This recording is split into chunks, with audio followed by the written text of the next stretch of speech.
quero te convidar a se colocar de pé, assim você dá uma esticada nas suas pernas e lê comigo a palavra de Deus, que está no Evangelho de Cristo, segundo o relato de João. Eu tenho o privilégio de estar comigo essa noite, a minha mãezinha. Mãe, faz assim. Olha a minha mãezinha. A minha mãezinha, sempre que eu estou aqui em Goiânia e ela me acompanha e é um esteio para mim, só de tê-la ali e saber que enquanto eu prego ela ora e intercede para que Deus tenha misericórdia, está tudo certo. Mãe é bom demais. E está comigo também Lohaininha. Lohane é minha filha do coração, hoje a responsável pelo meu ministério, enfim, duas pessoas muito amadas que eu tenho o privilégio de terem comigo hoje aqui. Evangelho de Jesus, segundo escreveu João, capítulo de número 15. Nós vamos ler do verso 1. Olha, chegaram. O pessoal da editora chegou. Vamos ler, depois eu falo aqui. Obrigada, amor. João 15, a partir do verso 1, diz assim a palavra do Senhor. Eu sou a videira verdadeira, e o meu pai é o lavrador. Toda vara em mim que não dá fruto, atira e limpa toda aquela que dá fruto, para que dê mais fruto. Vós já estáis limpos pela palavra que vos tenho falado. Está em mim e eu em vós, como a vara de si mesma não pode dar fruto, se não estiver na videira, assim também vós, se não estiverdes em mim. Eu sou a videira, vós as varas. Quem está em mim e eu nele, este dá muito fruto, porque sem mim nada podeis fazer. Se alguém não estiver em mim, será lançado fora, como a vara, e secará. E os colhem, e os lançam no fogo, e ardem.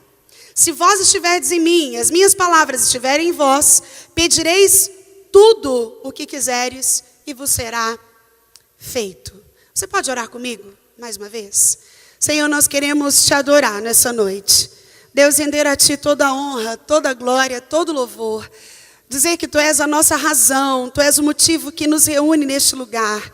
Pai, eu quero louvar a Deus pela vida desse ministério. Deus, que tanto tem honrado o Teu nome na nossa cidade, no nosso estado, na nossa nação, fora dela. Obrigada, Deus, porque o Senhor tem dado graça e sustentado o Teu povo neste lugar. Deus, e agora em que nós abrimos a Tua palavra, é com temor e tremor que eu quero te pedir que o Senhor continue falando conosco. Pai, o Senhor tem falado desde o início dessa reunião, através dos louvores, Pai, através da palavra da apóstola agora. Mas uma vez mais, Senhor, nós queremos te pedir que o Senhor se revele a nós. Nós queremos e precisamos ouvir a Tua voz. Pai, os nossos ouvidos estão abertos e a nossa mente está alerta, porque nós precisamos receber a poderosa semente da Tua palavra. Fala conosco, Senhor. Quanto a mim, Deus, uma vez mais eu confesso a minha completa dependência de Ti para ministrar essa palavra. Que somente a Tua voz seja ouvida no nosso meio. Fala conosco, Senhor. É a nossa oração pelos méritos de Jesus o Cristo. Amém. Você pode se assentar, minha irmã? Só mostrando os livros, esse aqui são os meus, a Ansiedade. É bem pequeno, como eu comentei com você. Talvez você não saiba, mas o brasileiro é o povo mais ansioso do mundo. O Brasil ganha em níveis de ansiedade de povos que têm um índice de depressão maior que o nosso. E isso é assustador. Enfim, eu trago aqui uma perspectiva cristã sobre tudo isso. E tem alguns outros livros aqui que são da minha editora. Esse aqui, eu brinco que esse livro é aquele livro que a gente não pode morrer sem ler. Não dá para sair dessa vida para outra sem ler esse livro aqui, que é de ninguém mais, ninguém menos que Charles Haddon Spurgeon, o príncipe dos pregadores.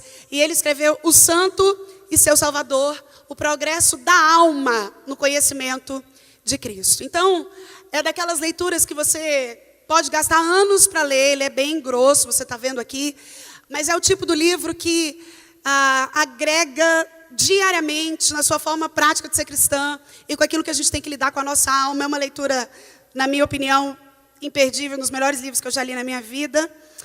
E também dele, Charles Haddon Spurgeon, conforme a sua promessa.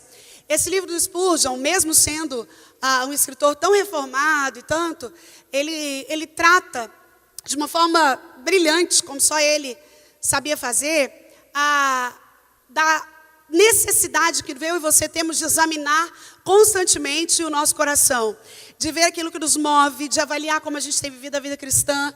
Ele é brilhante nesse livro aqui. E esse é para você comprar para o seu marido.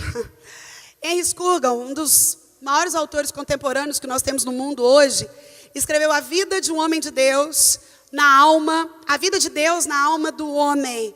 É um excelente livro, na minha opinião, um dos melhores já escrito para os homens. Está páreo a páreo com aquele O Silêncio de Adão.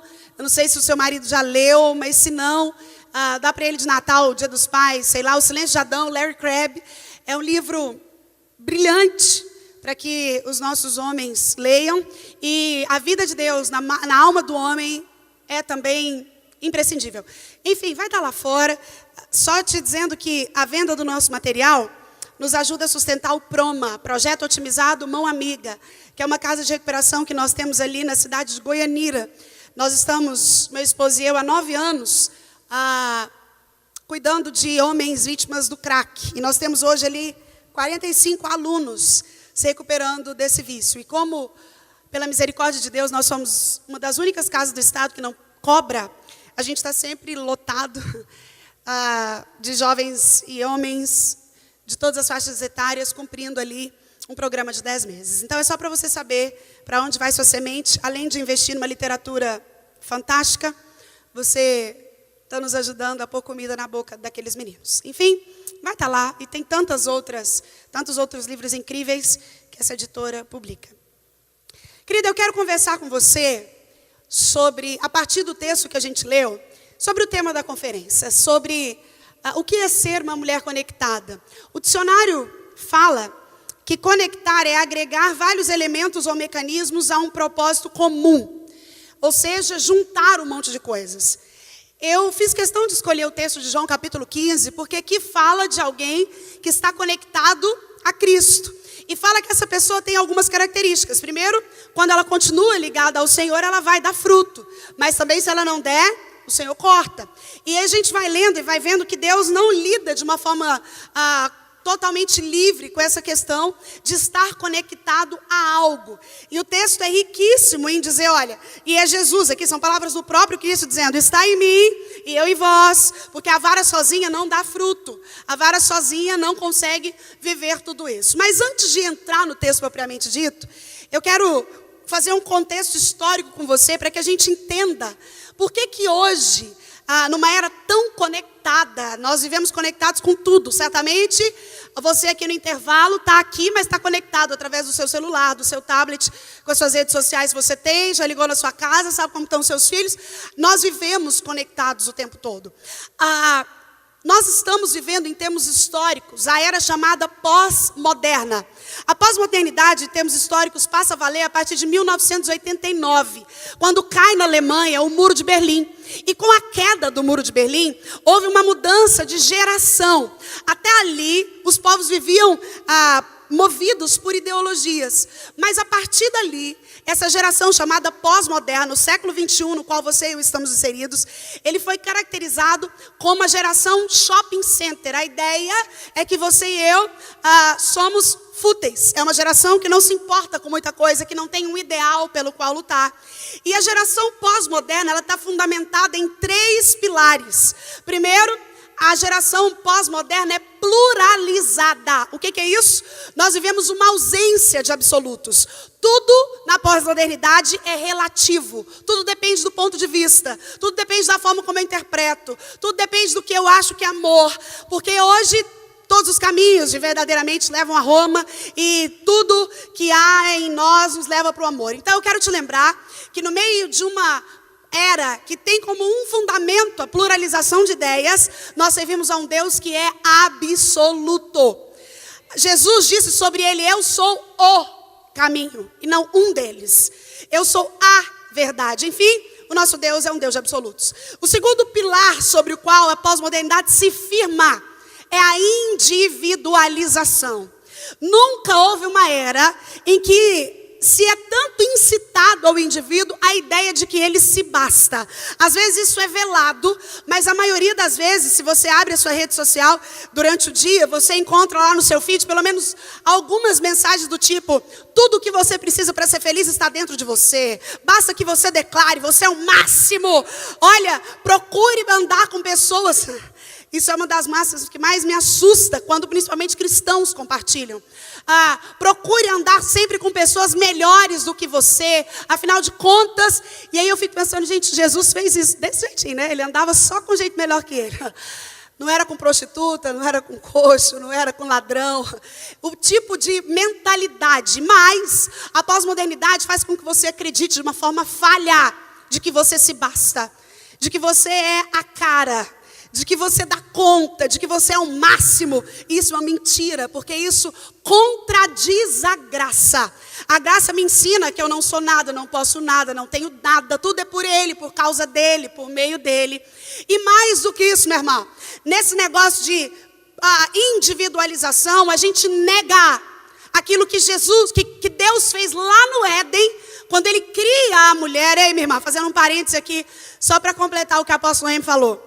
Quando Deus cria Eva, tem gente que fala, ai, Deus criou Eva porque Adão estava tão sozinho, né? Tadinho, ele olhava cachorro a cachorro, gato a gato, passarinho a passarinha, e ele estava tão deprimido. Ó, minha irmã, era Éden, não tinha tristeza, não tinha sofrimento, Deus participava de lá, Adão era resolvido, ele não tinha problema nenhum. Foi Deus quem olha e fala, não é bom que o homem esteja só. Far-lhe-ei, a iniciativa é do Eterno, uma auxiliadora que ele seja idônea. A palavra auxiliadora idônea significa apta, capaz e moralmente correta. O que eu aprendo com a Bíblia? Deus fez você, minha irmã, para resolver um problema e não para criar problema. A mulher foi feita para resolver o problema da solidão. Então, desde o Éden, Deus não te fez para ser sozinha.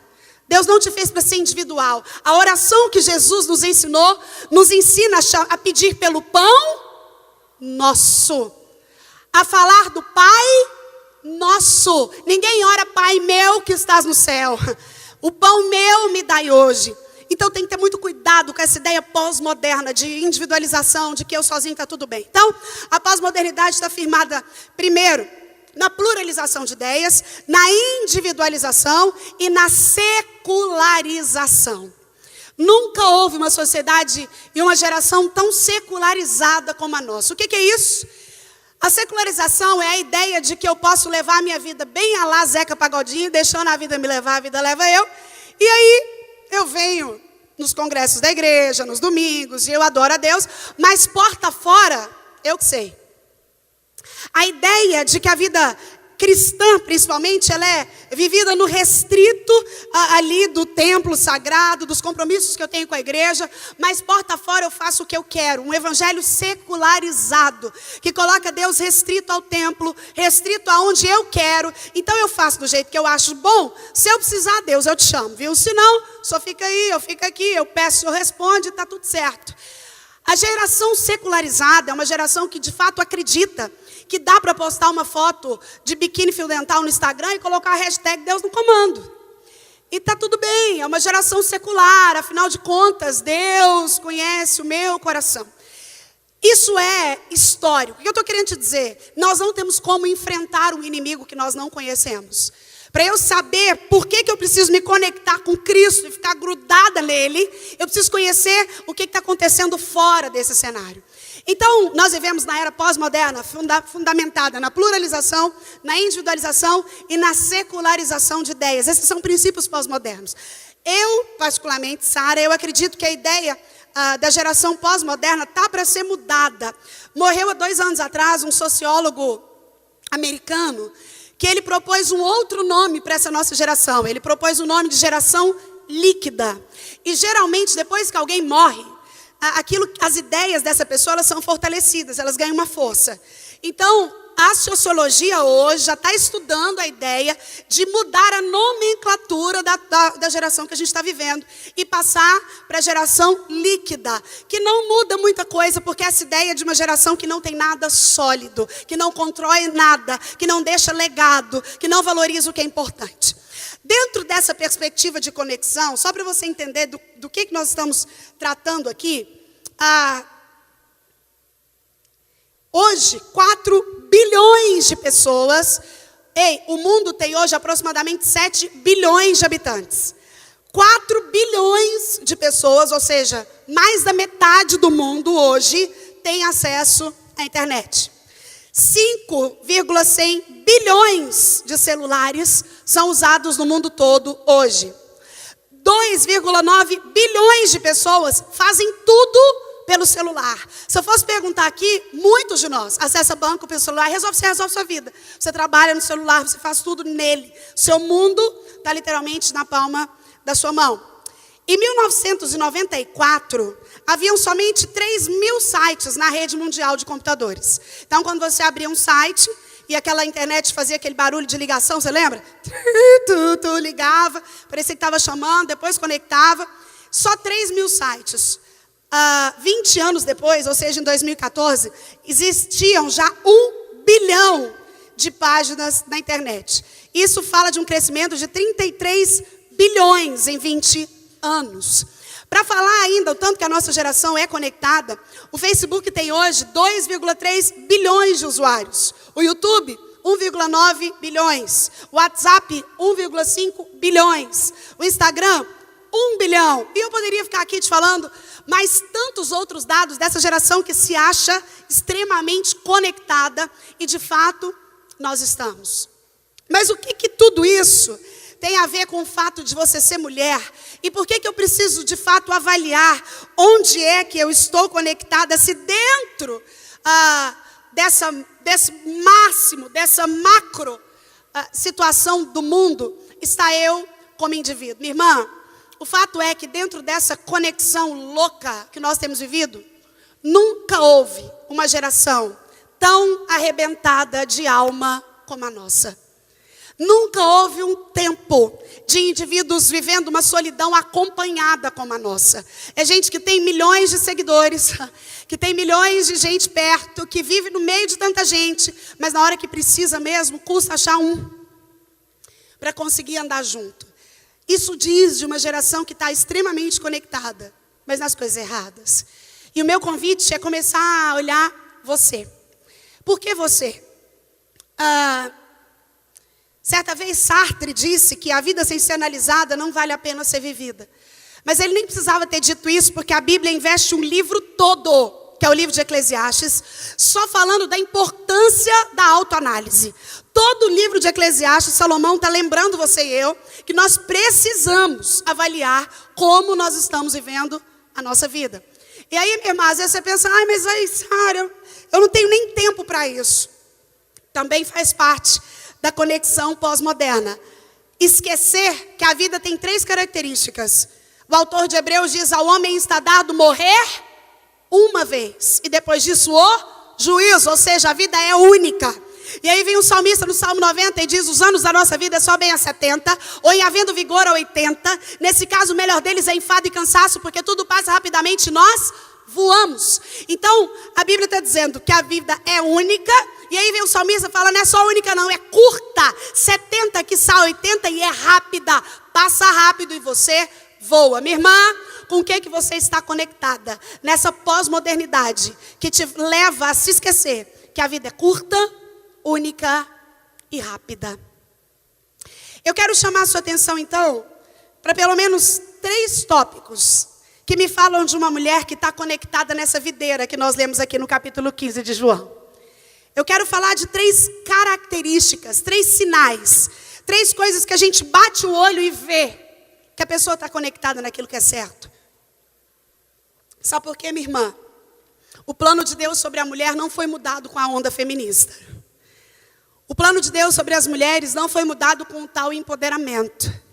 O plano de Deus sobre você e eu continua o mesmo, relatado desde Gênesis. Deus não mudou o plano. Ele trabalha conforme o plano. E aqui em João capítulo 15, Jesus é muito claro. Eu sou a videira verdadeira. Se ele fala da videira, automaticamente ele está nos avisando. Olha, cuidado, porque tem um monte falsa.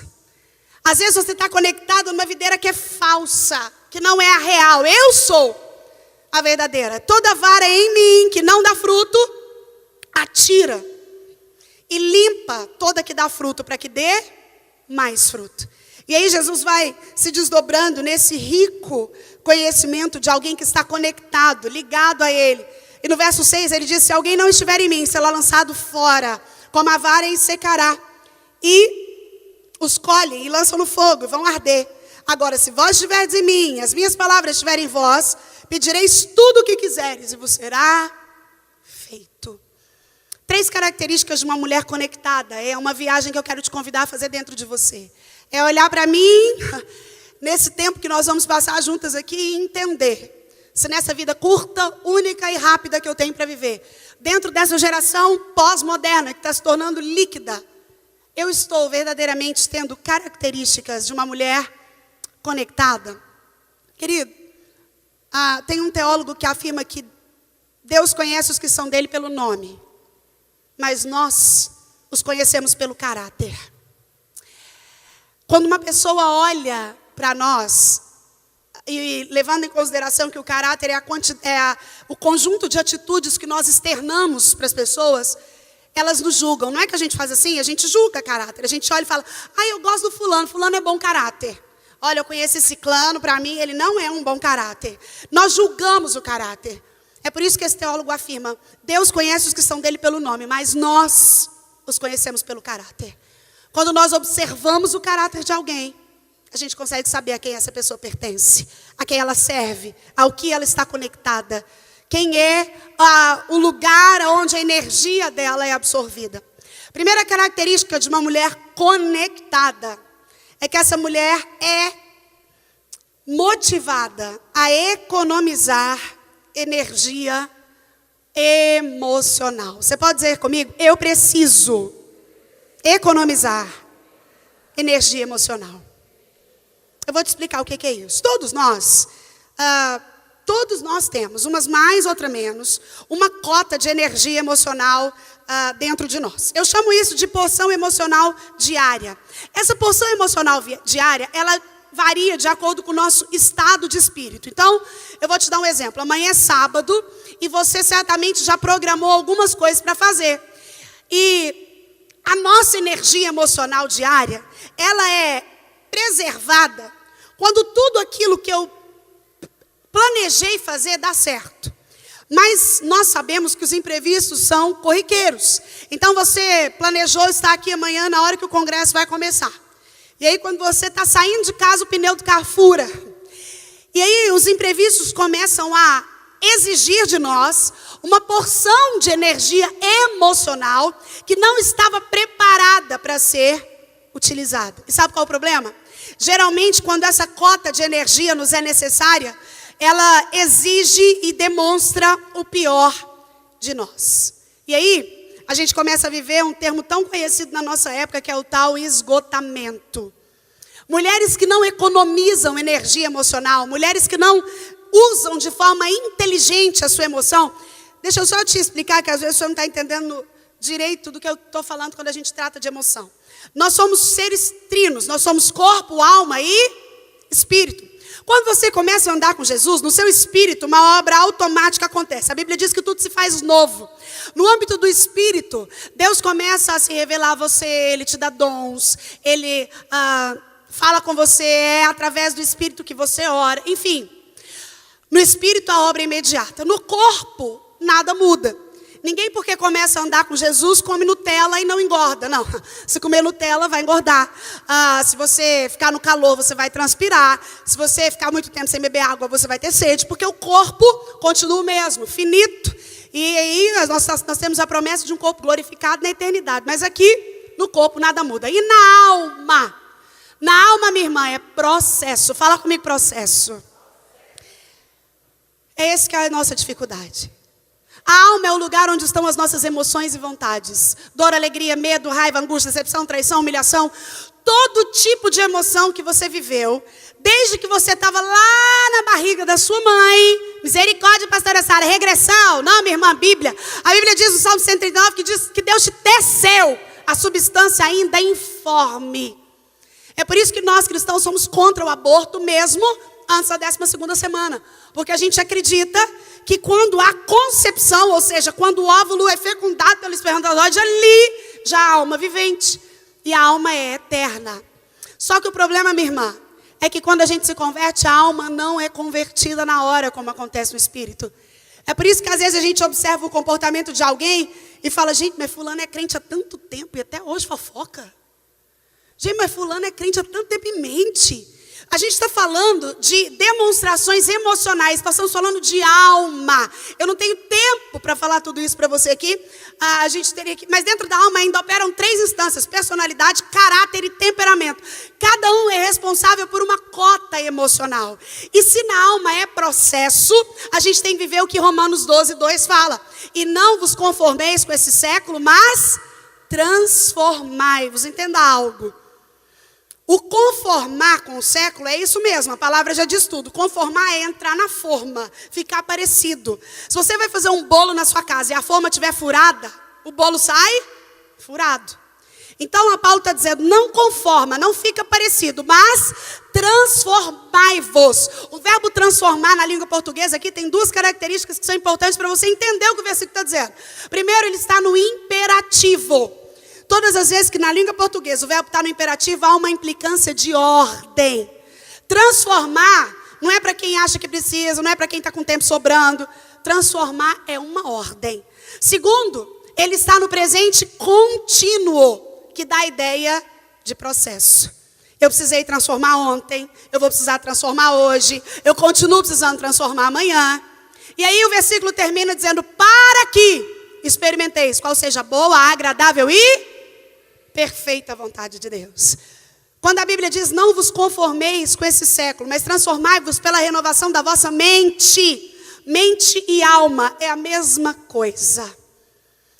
É por isso que na alma é um processo. Então, quando a gente lida com emoções, a gente está falando daquilo que todos os dias, como a apóstola falou aqui, eu preciso ir até Jesus e falar, Senhor, eu sei que a tua cruz foi suficiente para transformar o meu corpo, o meu espírito e a minha alma. Deus, me ajuda a ser uma mulher mais controlada emocionalmente. Uma mulher ligada na fonte, minha irmã, é impossível se encontrar com Cristo e continuar a mesma pessoa. É impossível começar a andar com Ele e ser a mesma mulher. Porque o fato de você ser mulher não te faz um tipo diferente de cristã. Mas o fato de você ser cristã, obrigatoriamente, te faz um tipo diferente de mulher. Então, uma mulher que está conectada na fonte, ela economiza energia emocional. Ou seja, isso é uma questão de inteligência. Entenda uma diferença no que eu vou te dizer. A gente precisa evitar os pontos de esgotamento. Fala comigo, ponto de esgotamento. Quando eu falo de ponto de esgotamento, eu estou falando de uma condição emocional. É diferente de cansaço. Cansaço é uma condição física. Você corre e você fica cansada. Você trabalha muito o dia todo em pé, você se cansa. É uma condição física. Quando eu falo de esgotamento, eu estou falando de uma condição emocional. Nós temos mais de 50 pontos de esgotamento. Eu vou falar de 3 aqui, que são muito mais comuns para nós mulheres. O primeiro ponto de esgotamento, se você quer economizar energia emocional e mostrar para o mundo que você está conectado nessa videira verdadeira, é reclamação. Fala comigo, reclamação. Você é uma mulher que reclama, minha irmã? Acho que é só na Assembleia de Deus que tem. Minha irmã, o nosso Deus não gosta de reclamação. A reclamação, além de não ter o poder de mudar as coisas, ela tem uma característica péssima, que ela é contagiante. A pessoa que reclama, rapidamente, ela faz uma pessoa que nem estava reclamando ainda, a ver algo e a começar a reclamar também. É por isso que os reclamões, geralmente, eles andam em grupos. Nós, mulheres, somos mais levadas pelo emocional e a gente reclama mais. Então, algumas de nós reclamam de tudo. Nunca nada vai estar bom. Reclama se está calor, reclama se estiver frio, reclama se cantar muito, reclama se cantar pouco, reclama se o som estiver alto, reclama se estiver baixo, reclama se o congresso acabar 10 horas, reclama se acabar 8. Vai reclamar de qualquer jeito. E aí, a reclamação mina a sua energia emocional diária. Quando eu reclamo, eu emito uma ideia de não contentamento para o meu cérebro e o meu corpo sente o esgotamento. A reclamação, ela é absorvida de uma forma negativa pelo nosso emocional. E sabe o que é grave? O seu corpo é extremamente inteligente. Ele vai ter que elaborar e jogar para fora a carga emocional que você coloca nele. É por isso que a gente vive a época das doenças tudo nervosa, não é? Gastrite nervosa, úlcera nervosa, tudo é nervoso hoje. Porque é resultado dessa não capacidade de lidar com o esgotamento. Ei, meu irmão, você sabe quanto tempo o povo conseguia fazer aquela trajetória entre a saída do Egito e a chegada em Canaã? Eles demoraram quanto tempo para fazer? 40 anos. Geograficamente, saindo do Egito e chegando em Canaã, dava para se fazer aquela caminhada em 15 dias. 15 dias. Sabe por que eles ficaram ali 40 anos? Porque reclamava. Você entende que aquele povo era o povo que tinha visto Deus livrá-los das 10 pragas no Egito. Você entende que aquilo, minha irmã, estava tudo consumindo de gafanhoto, os crentes estavam lá. Todo mundo abria a torneira, saía sangue, os crentes abriam água. Morte dos primogênitos na casa de todo mundo, os crentes com os filhos, tudo vivo. Moisés levanta o cajado, o mar vermelho abre, o povo passa a pé seco. E aí chega no deserto, não estava bom não. Os desertos faz um calor insuportável de dia. Deus mandava a nuvem para acompanhar o povo, para eles não sentir calor. O calor fez um frio assustador à noite. Deus mandava coluna de fogo para o povo ficar aquecido. A Bíblia diz que os sapatos não desgastavam, as roupas não envelheciam. Deus mandava uma porção de maná diária. Esses dias eu estava lendo sobre o maná. E aí eu vi que sexta-feira Deus mandava uma porção dupla de maná. Porque como o sábado era o dia do Senhor e o povo não fazia nada, só adorava Deus, na sexta Deus mandava uma porção dupla para dizer para o povo assim, não preocupa, porque o maná de amanhã está garantido. E sabe o que acontecia? O povo reclamava. Não estava bom. Não estava bom, nada que Deus fazia estava bom, e era reclamação, e murmuração, e fazendo bezerro de ouro, e adorando os outros povos. Deus falou, entendeu não? Aprende isso para a sua vida, mulher. Prova repetida, carrega lição ainda não aprendida. Provação repetida, lição não aprendida. O que era para ser feito em 15 dias, demorou 40 anos. Reclamação é ponto de esgotamento. A Bíblia diz que quem conhece a Deus anda com contentamento. Ei, é feliz com aquilo que você já tem. E aprendendo a glorificar a Deus por isso.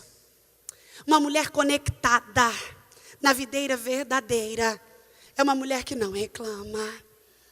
É uma mulher que, quando reclama, faz isso para quem pode resolver. Eu acho tão divertido quem vai reclamar na rede social, você já viu? Eu acho divertidíssimo quem faz desabafo na rede social. Vai lá e faz aquele desabafo, e posta uma foto, e manda em direta para o planeta Terra inteiro. E aí não tá bom não, vai no Facebook, compartilha, pega uma frase do outro que tem a ver com o seu dia, posta no Stories. Como se a rede social ou quem está lendo tivesse algum poder de mudar aquilo. Eu fico pensando, se esse irmão tivesse gastado esse tempo orando, ou seja, conectado com quem tem poder para mudar, talvez as coisas seriam diferentes. Uma mulher conectada, ela é motivada a economizar energia emocional quando ela para de reclamar. Segunda característica de uma mulher que economiza energia emocional, ela evita a ultraatividade do pensamento. Fala comigo, ultraatividade do pensamento. Um psiquiatra brasileiro chamado Dr. Augusto Cury, aproximadamente 3 anos atrás, ele deu o nome para uma doença nova que se chama SPA, Síndrome do Pensamento. Já ouviu falar, né? Pastora, não, sou PhD, vivo isso todo dia. A síndrome do pensamento acelerado é essa ideia de uma mente que não descansa. Ela tem sido uma das principais causas da insônia do nosso tempo. O nosso tempo é caracterizado por um povo que dorme um sono artificial. É o império dos calmantes. Ai, pastor, eu só melatonina, nunca tomei outra coisa. Minha irmã, dando mesmo. Sono artificial. Por quê? Porque você deita para dormir, mas a mente não para. O pensamento está ligado. Ultraatividade do pensamento. E aí, você começa a preocupar com o passado, com o presente, com o futuro. Gasta energia que você devia acumular. E minha irmã, entenda algo. Esses dias eu conversando com uma amiga minha. E ela teve o 4º filho agora.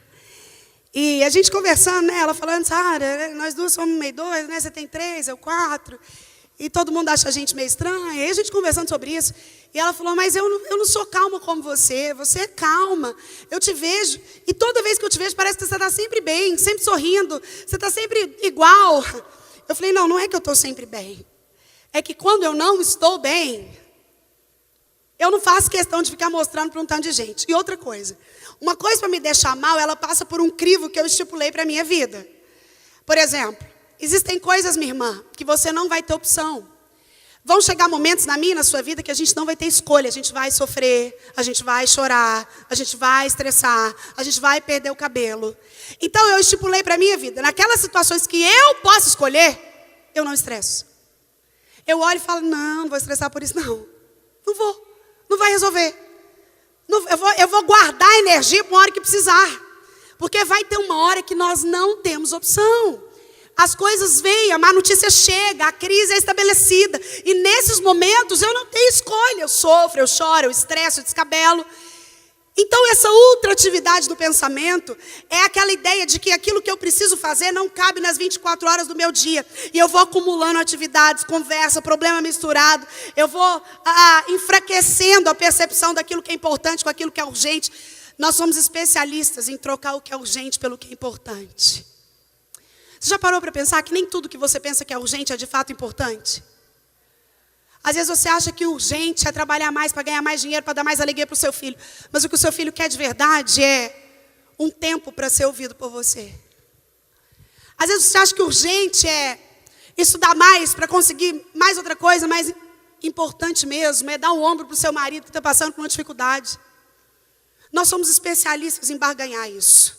Porque o nosso pensamento nem tem tempo de organizar as coisas. E esse pensamento acelerado, ele suga a nossa energia, ele nos esgota de uma forma completa.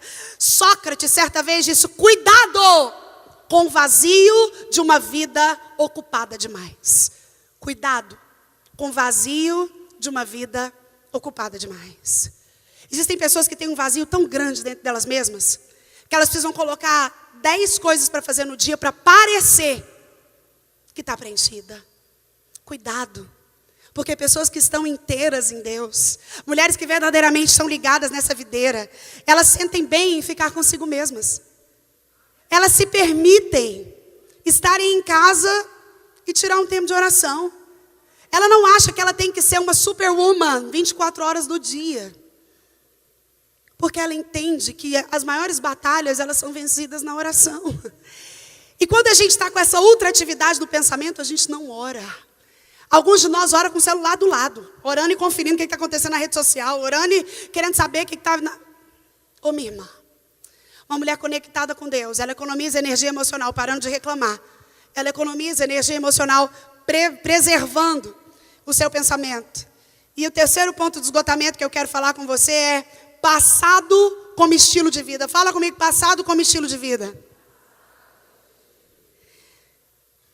As 3 maiores doenças do nosso século, a depressão, o estresse e a ansiedade, são doenças de excesso. A ansiedade nada mais é do que um excesso de futuro. O estresse nada mais é do que um excesso de presente. Pessoas estressadas são pessoas que fazem 1 milhão de coisas no dia. E aí não dão conta, passa a semana, não fez nada de novo. E depressão tem uma das suas principais raízes num excesso de passado. Gente aprisionada no passado, hein, minha irmã? Gente que fica presa no passado, rapidamente se esgota. Não é à toa que a Bíblia diz, esquecendo-me das coisas que para trás ficam, prossigo para o alvo, para as que diante de mim estão. Veja bem, às vezes a gente lê esse versículo e a gente pensa que a gente tem que esquecer só o que foi ruim do passado. Não, o versículo me dá a visão do todo. Esquecendo-me das coisas que para trás fica do ruim e do bom. Tem gente que não avança porque fica saudosista daquilo que viveu lá. Ah não, mas bom mesmo era naquela época. Naquele tempo, lá naquela época eu era daquele jeito. E as pessoas se respeitavam. E a Bíblia fala, esquecendo-me das coisas que para trás ficam. Avançou. Não tem jeito de avançar sem primeiro deixar. E é deixar o bom e o ruim, minha irmã. É aquilo que ficou de bom e aquilo que foi de ruim. O passado como estilo de vida te esgota.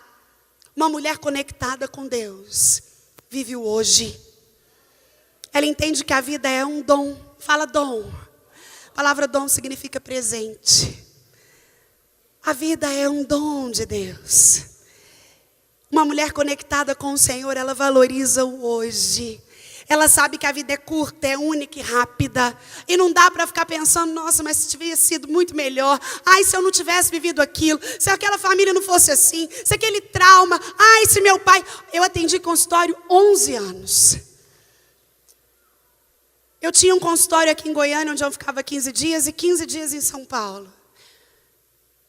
Nunca eu atendi um paciente que chegou em mim e falou assim, Sara, eu vim aqui porque tudo que deu errado na minha vida é minha culpa.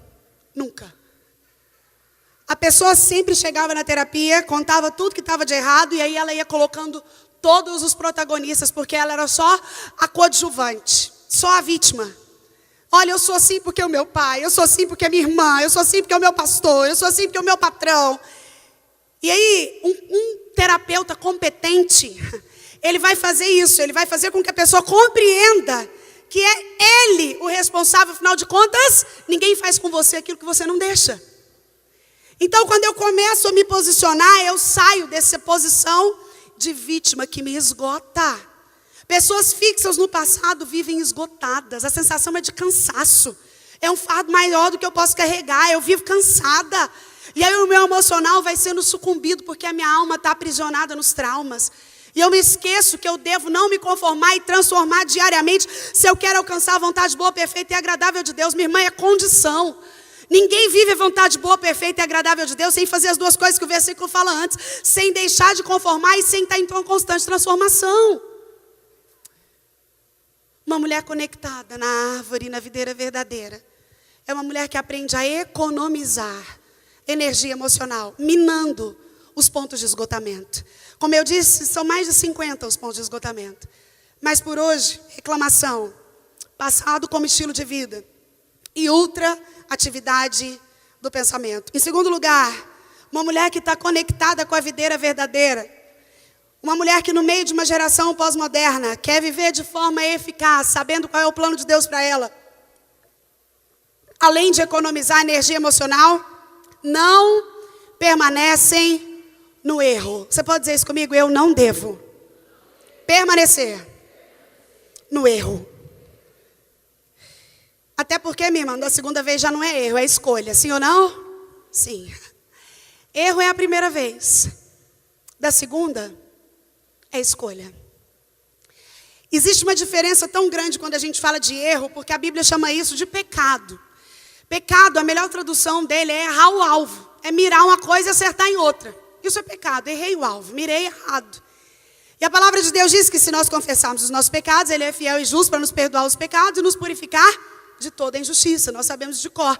E também sabemos que o pecado pode nos trazer problemas físicos, como aconteceu com Davi. Enquanto eu calei os meus pecados, envelheceram-se os meus ossos, porque a tua mão pesava de noite sobre mim, e o meu vigor se tornou em sequidão de estio. O problema da forma como eu lido com o erro é que eu não entendo que arrependimento é uma coisa e regeneração é outra. Ei, arrependimento é quando você chora. Regeneração é quando você muda. Arrependimento é a mudança da mente. Regeneração é a mudança do homem. Você entende essa diferença? Muitas vezes a gente até arrepende, mas não está vivendo a regeneração. Regeneração é menos de mim e mais de Deus. Importa que Ele cresça e eu diminua. Já não vivo eu, mas Cristo vive em mim. Uma mulher regenerada, cada dia tem menos dela e mais dele. Por isso que arrependimento é quando eu choro e a regeneração é quando eu mudo. Por isso que o arrependimento é a mudança da mente, mas a regeneração é a mudança do meu ser. Uma mulher ligada na videira verdadeira, conectada nele, não permanece no erro. E aí você pode falar, ai, mas pastora Sara, eu tenho essa escolha. Para responder essa pergunta, eu preciso que você primeiro entenda as 3 emoções humanas básicas. São elas: medo, raiva e amor. Fala comigo, medo, raiva e amor. Todas as outras emoções que nós temos são derivadas dessas 3. Por que eu estou falando que a gente precisa compreender essas 3 emoções? Porque a forma como eu as compreendo revela a quem eu sirvo.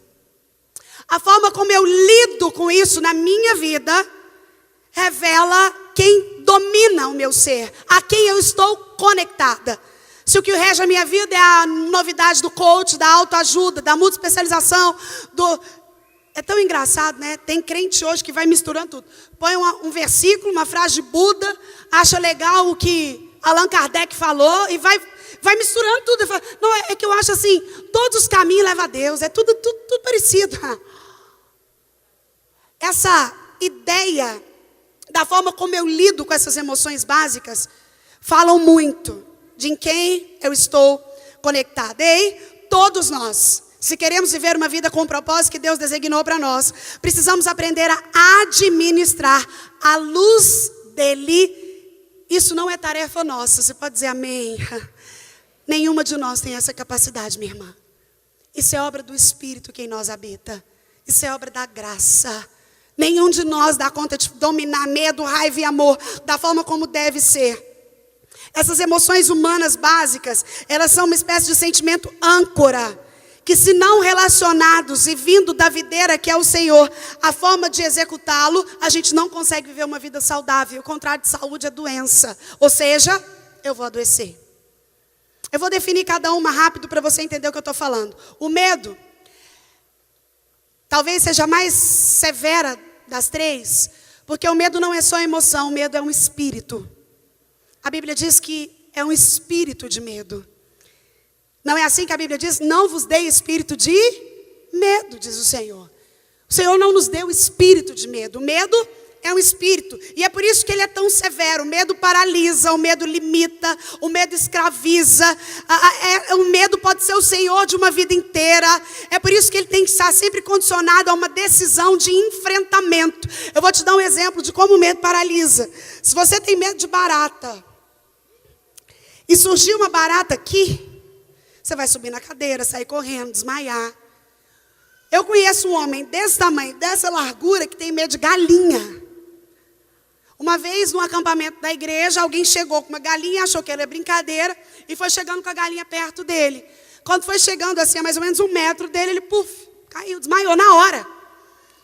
Porque o medo não tem razão de ser. O medo, ele aumenta as coisas. O medo potencializa as emoções. Então, eu tenho medo de altura, eu não ando de avião nunca, porque eu acredito que o dia que eu andar, o avião cai. O pensamento é diferente. Esses dias eu estava voltando de uma agenda com a minha mãe, no sul, e nós pegamos uma tempestade em São Paulo, voltando para Goiânia. E o avião balançou muito. E a minha mãe tem algumas restrições com o avião. Não é medo, mas ela tem algumas restrições. E o avião balançava muito. E eu dizia para ela, mãe, isso é o seu medo. Porque a Bíblia diz, o mal que eu temia, esse me sobreveio. Você tem que ter cuidado até com o que você tem medo. Porque a Bíblia diz, aquilo que você tem medo vai acabar chegando.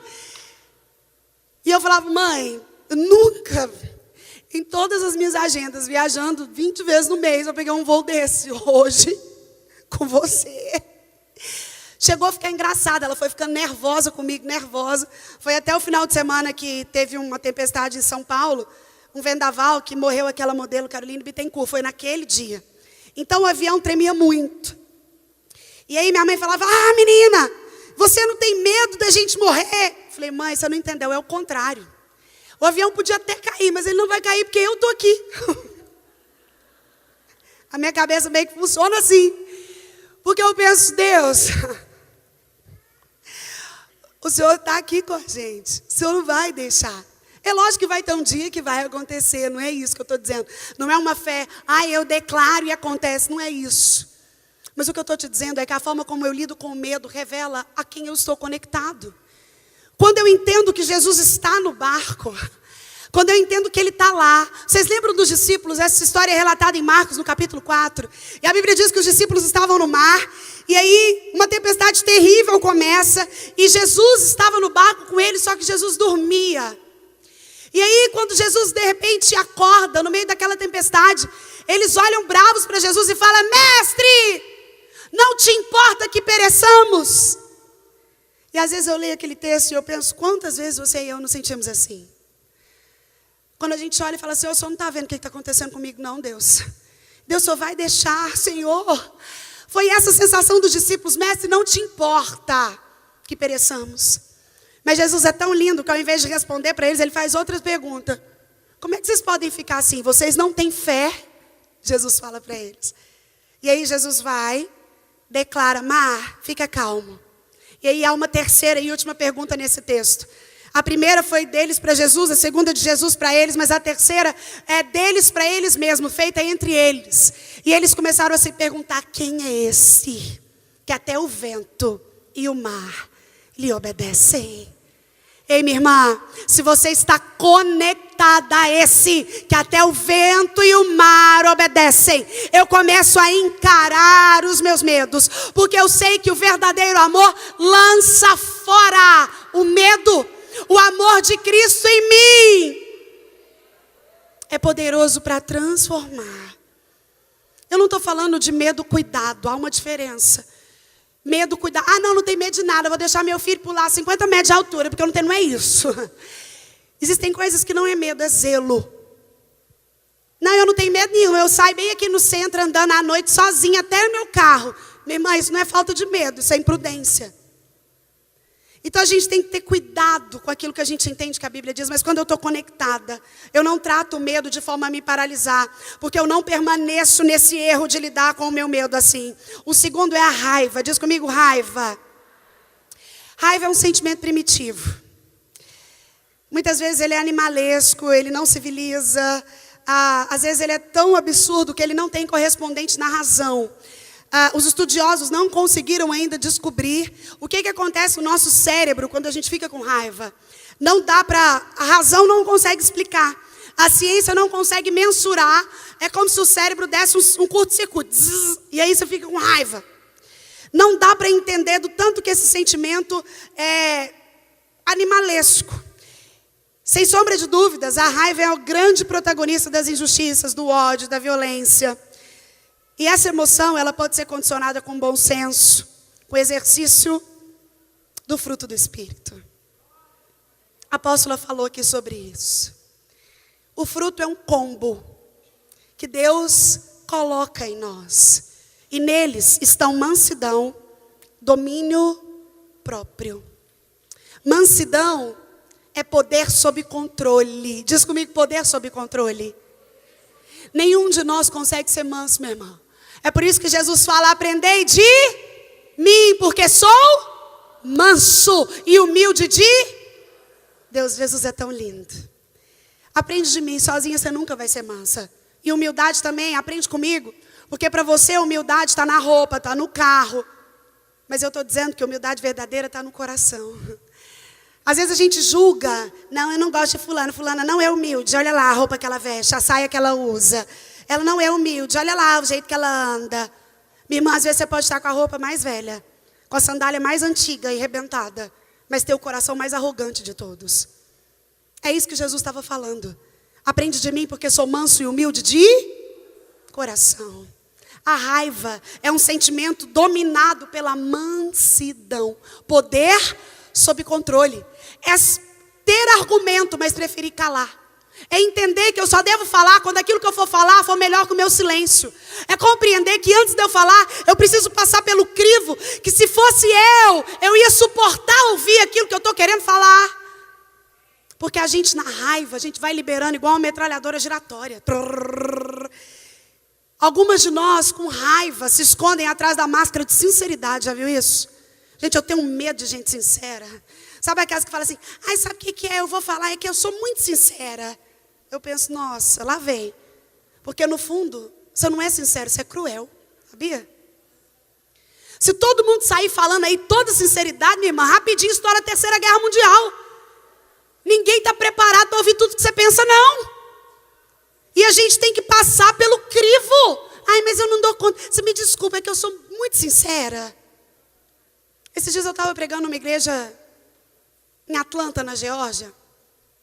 E tinha uma moça lá, que ela estava bem acima do peso, assim, um pouco gordinha. Mas uma das meninas que mais amor tinha pela obra de Deus naquele lugar. E aquela moça se desdobrava em 4, assim. Eu estava reparando ela, fiquei lá uma semana, e reparando ela na igreja, o serviço, o que precisava, era qualquer hora, ela lá, ela lá, ela lá, ela lá. E aí, um dia nós estávamos jantando na casa de um dos irmãos, e chegou uma moça, que é também brasileira, e que chegou lá junto com ela em Atlanta. Então elas eram amigas há mais de 20 anos, amigas. Aí, tinha uma roda, nós éramos mais ou menos umas 6 mulheres conversando. E no meio dessa, essa amiga, muito sincera, virou para ela e falou assim: eu já avisei, no meio das 6. Eu já avisei, se não emagrecer, o próximo passo é perder o marido. Tá muito gorda, tá desarrumada, tá plá, plá. A minha vontade, falei: Senhor, põe uma trave na minha língua. Mas depois eu chamei essa que dizia que é amiga no canto e falei: minha irmã, com muito zelo, eu queria que você revisse aquilo que você chama de amizade. Porque o amigo verdadeiro, ele te fala a verdade pessoalmente, a sós. Mas em público ele te defende. Um amigo verdadeiro nunca te expõe em público. Um amigo verdadeiro jamais vai colocar a sua fraqueza na frente dos outros. Um amigo verdadeiro, ele te fala aquilo que deve ser falado. E talvez se ela tivesse chamado ela no canto e falado: olha, eu posso te ajudar, eu vou caminhar com você, vamos fazer uma dieta junto, eu vou te levar ao médico. Você está com algum problema que você não está conseguindo falar e está descontando na comida. Agora, no meio de uma conversa que não tinha nada a ver, ela expõe uma humilhação. Sabe quando você percebe que a pessoa não tinha lugar mais, a moça? Ela não tinha lugar, ela saiu. E depois eu percebi que ela foi chorar. E eu fiquei pensando, o que motiva, às vezes, você e eu a liberar algo que está dentro de nós, que às vezes é fruto de uma raiva não dominada, de uma inveja maquiada. É por isso que a raiva, o medo e o amor são sentimentos primitivos. Todos os outros derivam desses. Quando eu falo que uma mulher conectada à videira verdadeira, ela não permanece no erro, é porque ela começa a avaliar dentro das atitudes, das falas, dos pensamentos, das ações, dos relacionamentos, como ela lida com esses sentimentos que a Bíblia me diz como eu devo lidar. Jesus diz: aprende comigo porque sou manso. Jesus era tão manso, minha irmã, você entende que ele é Deus. Ele podia ter parado e falar: Pilatos, para com essa palhaçada aí. Quem que você pensa que você é, que pode mandar eu ir para a cruz ou ficar livre? Para, Pilatos, cansei dessa bobeira, não vou morrer na cruz, vou voltar. Mas a Bíblia diz que como ovelha muda, ele foi levado ao matadouro. Como aquele de quem os homens não fizeram caso.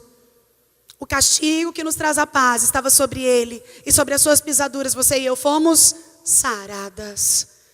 É com ele que nós devemos aprender. Uma mulher conectada a ele é uma mulher que domina a sua raiva, que não toma decisões enquanto está com raiva. E o terceiro sentimento que você não pode permanecer no erro, e nem eu, é o amor. Fala comigo, amor. Amor é o pico das emoções, é o mais nobre dos sentimentos, é o X da superação, é o agente transformador. Talvez porque o amor adjetiva o próprio Deus. Deus não só tem amor, não só dá amor, mas ele é amor. O nome do nosso Deus é amor. Então, o amor é algo que, se ele existe em mim, lembra quando Jesus avisou os discípulos, falou: olha, e nisso saberão que sois meus discípulos. Em fazer milagre? Em fazer cego ver?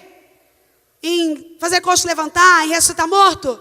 E nisso saberão que sois meus discípulos, em vos amardes uns aos outros.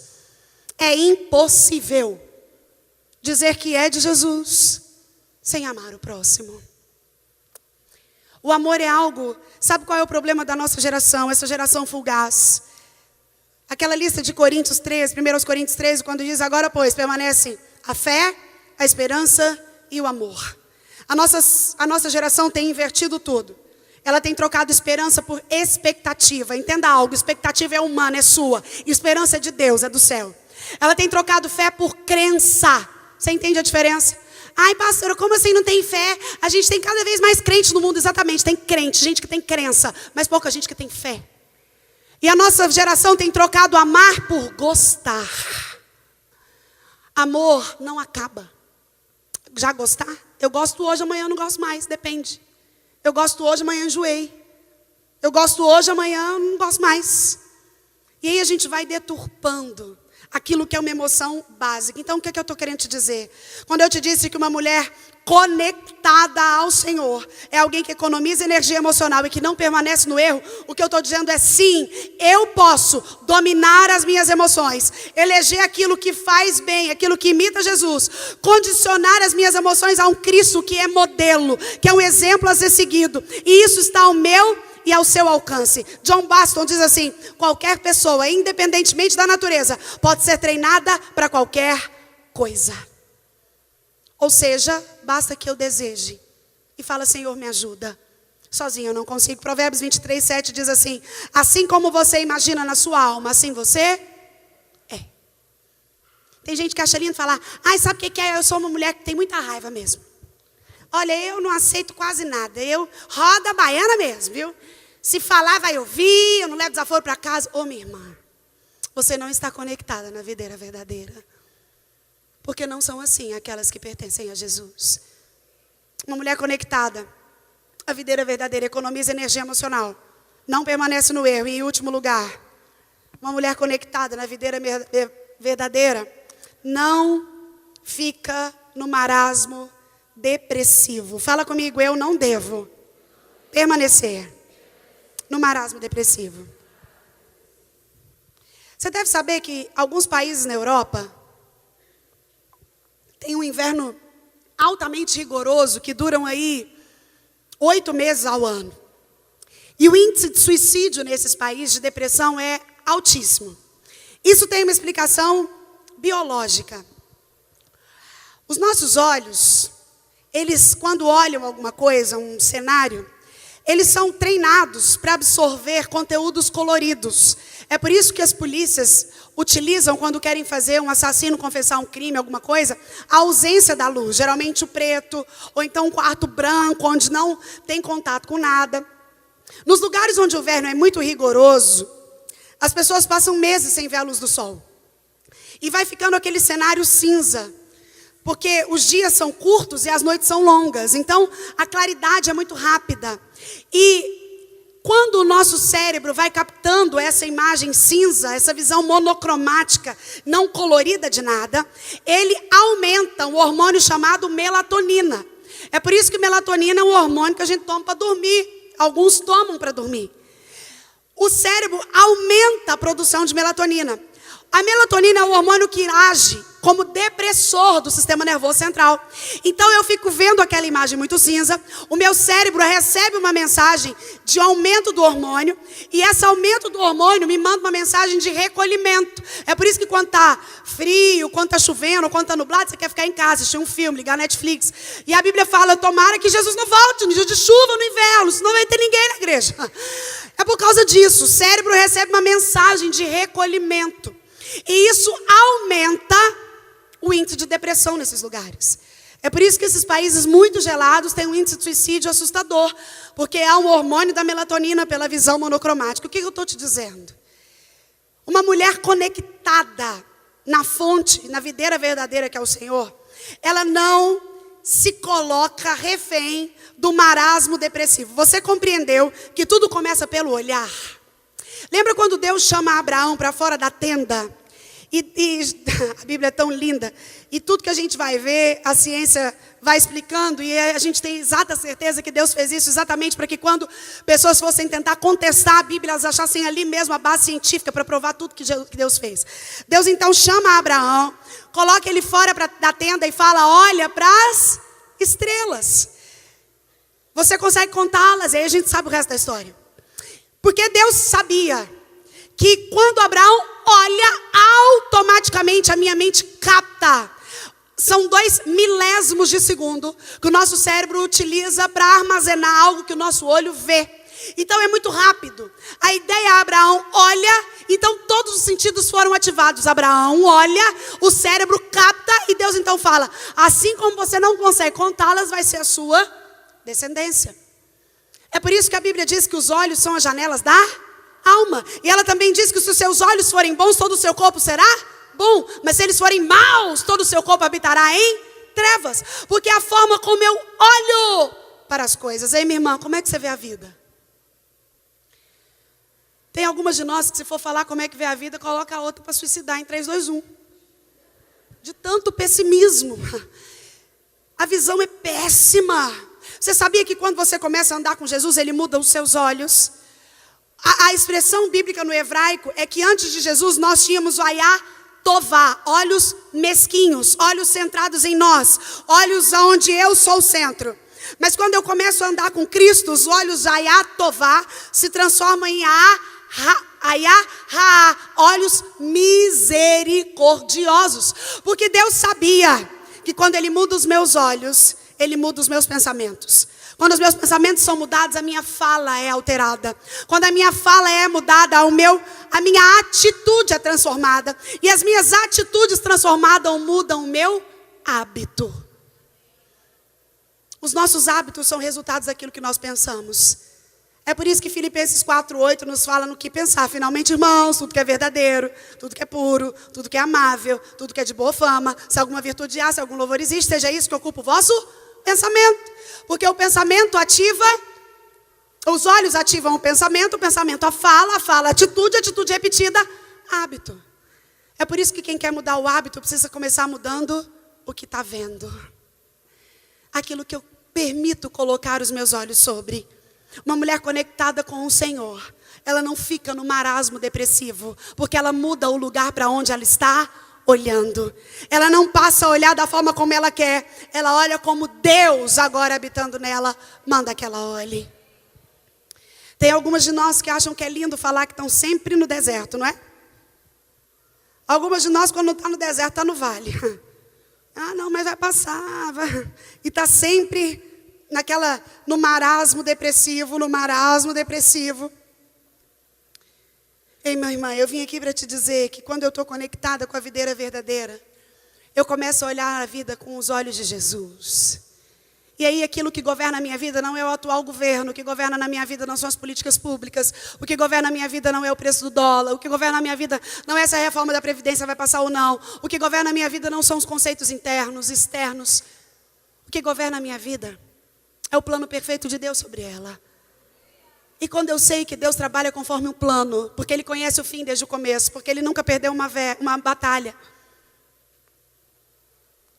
E ainda mais, eu entendo que o Senhor tem o controle de tudo, porque Ele é soberano.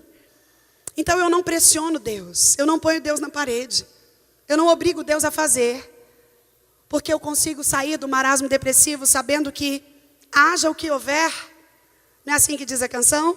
Se Deus fizer, Ele é Deus. Se não fizer, Ele é Deus. Se a porta abrir, Ele é Deus. Mas se fechar,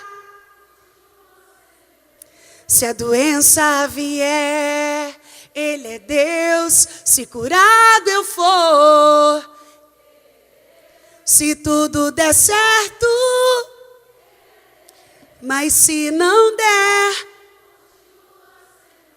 E uma mulher conectada diz: não o adoro pelo que Ele faz, eu o adoro pelo que Ele haja o que houver, sempre será Deus.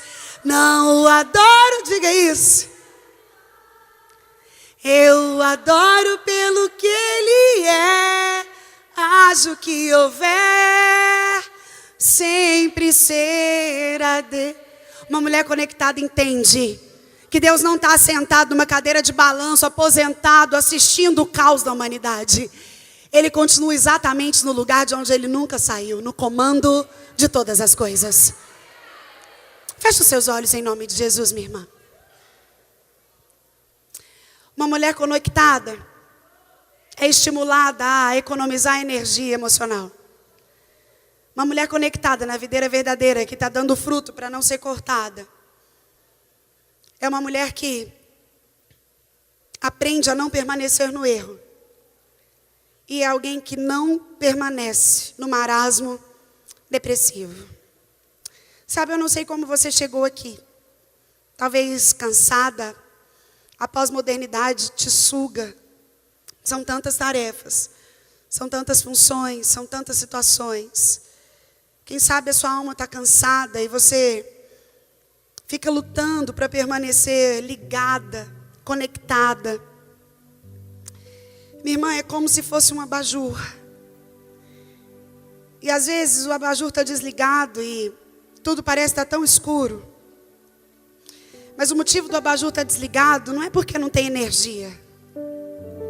É porque a tomada não está ligada na energia.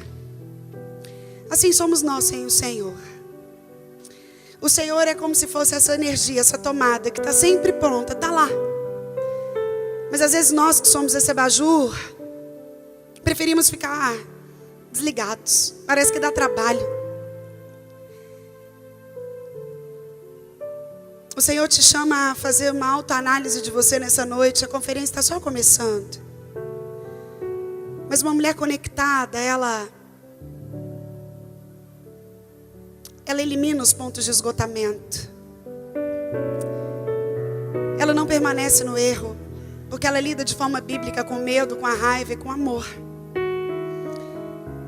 E ela não fica no marasmo depressivo, onde o que domina é um olhar pessimista, é a notícia antiga.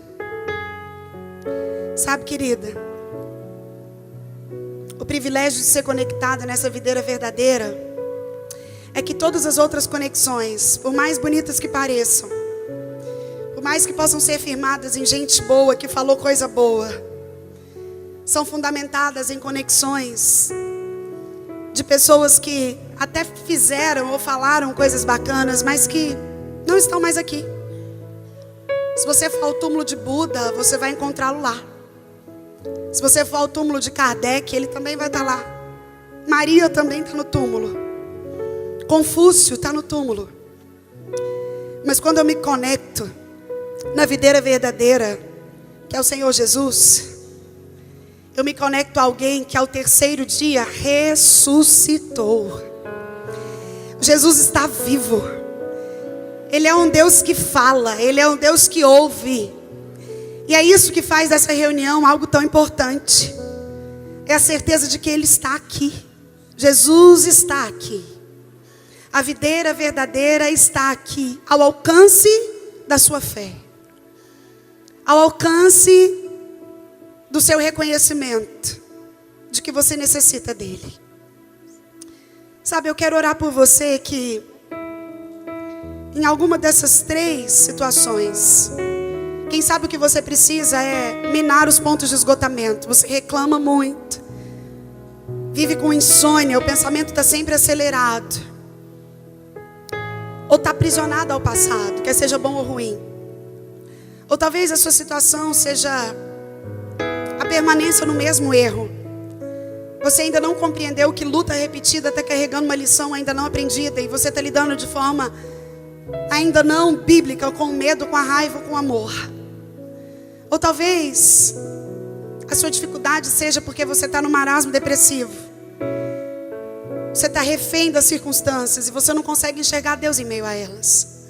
Eu não sei qual dessas três situações não tem te deixado ser alguém verdadeiramente conectado à videira verdadeira. Mas uma coisa nós podemos ter certeza: essa videira está aqui. E ela está sempre pronta a te receber, ligada a ela outra vez, a ser enxertada nela outra vez. E quando você está enxertada nela, o texto que nós lemos diz que tudo que você pede, Ele vai fazer. Porque quando você está enxertado nela, você entendeu também que sem Ele você não pode fazer nada. Você que reconheceu uma necessidade de mudança em alguma dessas três áreas, eu quero te convidar a se colocar de pé no seu lugar mesmo, que eu quero orar por você e com você. E nós vamos clamar juntas para que o Senhor possa entrar com providência. Que Ele possa organizar a nossa alma da forma como Ele quer, para que a gente encontre a vontade boa, perfeita e agradável dEle. Que Ele possa nos ajudar a não nos conformar e a sermos transformados todos os dias. Sabe, querida, eu não estou falando de quão espiritual você é. Eu não estou falando de quantos dons você tem, de quantas línguas diferentes você fala, se você profetiza. Espírito é uma coisa, a alma é outra. Estar conectada a Deus fala de uma mudança de alma que você e eu precisamos todos os dias, todos os dias, todos os dias. Se você se colocou de pé, coloque aí a mão no seu coração que nós vamos orar. Crendo que o Deus que está aqui é o Deus que pode todas as coisas. Inclusive, começar uma mudança em você hoje. Que vai transformar o seu lar, o seu casamento, a sua maternidade, o seu profissionalismo, os papéis que você tem na sociedade, o seu serviço na igreja local. Senhor, nós queremos mais uma vez te adorar e reconhecer, Senhor, quão falhas nós somos. Deus, como nós precisamos da tua mão, como nós precisamos, Senhor, sermos enxertados nessa videira verdadeira, Pai. Quantas vezes a nossa conexão é falha, como uma internet que perde o sinal do 4G, ou um lugar que não tem Wi-Fi. E aí, Senhor, a gente se vê desconectada, longe, afastada, te conhecendo de ouvir falar, mas os nossos olhos te pedem de vista, Pai. Eu quero clamar pela tua visitação nessa mulher que se colocou de pé comigo. Como é bom saber, Senhor, que mesmo estando aqui algumas centenas de mulheres, o Senhor nos vê de forma individual. O Senhor sabe o motivo que fez cada uma delas se levantar da sua cadeira para dizer: Senhor, eu preciso minar os pontos de esgotamento. Senhor, muda os meus lábios. Eu não quero mais ser a mulher que reclama. Senhor, eu não quero mais ser essa pessoa que tem um pensamento aprisionado. Eu não durmo, Deus. Senhor, o Senhor sabe aquela que se levantou para dizer: Senhor, me ajuda a lidar com essa raiva que eu tenho, com o meu medo de todas as coisas, com o amor que esfriou. Pai, o Senhor sabe aquela que se levantou para dizer: Senhor, me tira desse marasmo depressivo, muda os meus olhos, muda a minha forma de ver, coloca em mim a tua visão. Pai, eu quero clamar que o Senhor entre com providência na vida das minhas irmãs, Senhor. Oh Pai, ajuda cada uma delas dentro dos seus papéis, dentro do casamento, Deus, do relacionamento com os filhos, dentro, Senhor, dos seus papéis de avó, de tia, de sogra, de cunhada, de amiga, de serva, de profissional. Pai, ajuda-nos a parecer com o Senhor, que a nossa conexão possa ser visível, notória, que as pessoas possam olhar para nós e enxergar alguém totalmente ligado, conectado, dependente, que usufrui, que se parece, que imita. Oh Deus, todas as outras conexões são tão fugazes, todas as outras são tão falhas, todas as outras dão tanto erro, tanta interferência. Mas aqui em João no capítulo 15 nós entendemos que a videira verdadeira, que é o Senhor, nos dá o poder de estarmos conectados a um Deus que jamais falhou, a um Deus que não conhece derrota, a um Deus que está vivo. Oh Senhor, muda corações, dá direção, muda prioridades, transforma o lar, restaura o casamento, Senhor. Oh Deus, devolve aquele relacionamento que foi quebrado como fruto de uma reclamação, de uma raiva. Pai, eu quero ministrar uma cura na insônia, em nome de Jesus. A tua palavra diz que em paz nós nos deitamos e logo pegamos no sono, porque só o Senhor nos faz repousar em segurança. Pai, nós queremos chamar em existência essa tua promessa na vida das tuas filhas. Pai, que o Senhor dê a cada uma delas um sono reparador, que elas possam se deitar e dormir, certas de que o Senhor já proveu para amanhã, certas de que eu não preciso temer o futuro, porque o Senhor já está lá. Oh Pai, visita as tuas filhas com graça, visita-nos, Senhor, que nós possamos estar conectadas com o Senhor, e isso ser refletido em todos os lugares que o Senhor permita que estejamos. Mais uma vez eu quero te louvar pela vida, Deus, do Ministério Luz para os Povos, te louvar pela obra dessa grande igreja e te pedir que o Senhor continue guardando, Senhor, a vida do apóstolo, da apóstola, de todos os bispos, ó Pai, de todos os pastores, de todo o corpo eclesiástico, de cada membro, que essa obra continue crescendo, Senhor, em quantidade, em qualidade, para a alegria do teu povo, mas muito mais para a glória do teu nome. Obrigada, Senhor, pelo privilégio que temos de te pertencer, de nos reunirmos como igreja. Obrigada por tudo que o Senhor fez hoje, Senhor. E que seja só um pouquinho de tudo que o Senhor ainda fará nesses outros 2 dias de conferência. Obrigada, Pai. Nós te adoramos por tudo. A Ti a honra, o louvor e a glória para todo sempre. Em nome de Jesus. Amém. Deus te abençoe, minha irmã.